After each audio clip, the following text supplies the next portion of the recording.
So, a little quick update on the Enterprise 1701A from Gambody.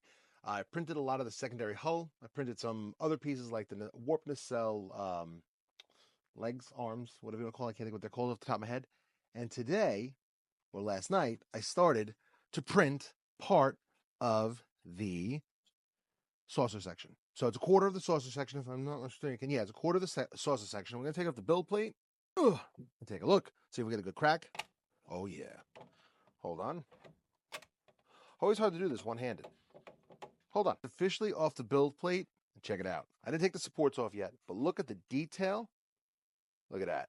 Any Star Trek fan knows these windows very, very well. That's the front of the 1701A Enterprise or the 701A Terprise. A little bit of ringing, I think, but overall, looks worse on camera. Looks fantastic in my hand. This will work perfectly. I opted to do one color because honestly, it was going to take 3 days if I made this black, something I could easily paint, and these lines gray. It just made sense. I might as well just paint it. So, but yeah, that's a quarter of it. That's where we're at so far. And one down, 3 more to go, and the bridge and all the other parts that connect to it. So, should be pretty cool. Stay tuned. Quick addendum to the last video I posted. I got most of the supports out of the interior. First off, look at that structure. Incredible. They really make their models really sturdy, and it honestly doesn't feel like anything 3D printed.